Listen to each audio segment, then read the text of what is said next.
खर तर धर्मावर जगणारे खूप आहेत, पण धर्माकरता जगणारे थोडे त्यांना सध्या धर्मावर जगणाऱ्याची कमतरता नाही, धर्माकरता जगणारी मंडळी थोडी आहेत. त्यामध्ये आदरणीय बापूंचं नाव आवर्जून आणि आदराने घ्यावं लागेल.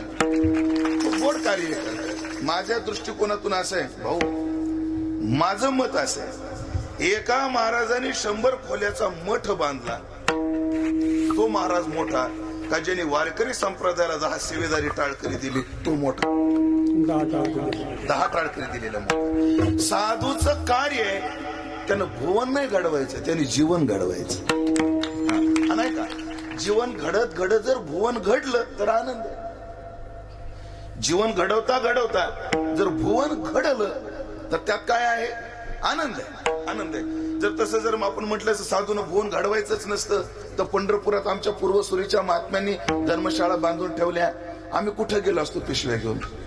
ते गरजेचं आहे, पण काम कोणत्या कार्यावर फोकस केला पाहिजे साधूंनी, तर साधूंनी जीवन घडवणं या कार्यावर फोकस केला पाहिजे की जे कार्य आमच्या बापूच्या हातून घडतंय, ही टाळकरी मंडळी घडतायत. आणि हे कार्य घडत असताना तुम्हा सर्व मंडळीचं सहकार्य सुद्धा अतुलनीय आहे, वादच नाही. कारण काय, एक बोलू का, एक दुसऱ्या भागातून येऊन कार्य करणं सोपी गोष्ट नाही. त्याला 2च लागतं, एक तर माणूस बेडर पाहिजे, नाही तर भाग चांगला पाहिजे. माणूस निबर पाहिजे, नाहीतर भाग चांगला आहे. पण माणूस काही निबर नाही, सशाच्या हरणाचा माणूस आहे. बोलणं सुद्धा होत नाही लवकर त्या माणसाला.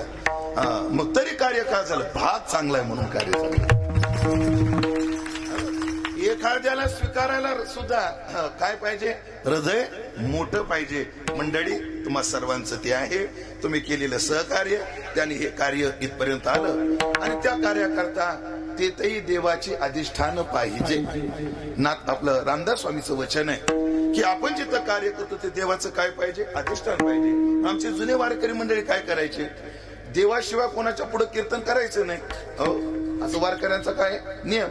आणि मग आपण जेव्हा वारीच्या वाटाने चालतो, कुठं मंदिर आहेत, मग आपली जी पताका आहे, वारकऱ्यांच्या ज्या पताका आहेत त्या पताका एका ते गुंतवायच्या, ज्याला कैची म्हणतो आपण, कैची. ती कैची हाच आमचा देव, नाही तर ग्रंथ पुढे ठेवायचा हाच आमचा देव. म्हणजे कुठेही कार्य करत असताना देवाचं काय पाहिजे, अधिष्ठान पाहिजे. आणि ते अधिष्ठान निर्माण व्हावं म्हणून आदरणीय बापूच्या नेतृत्वात आपण या दक्षिणमुखी हनुमंतरायाच्या मंदिराचं इथं स्थापना केली.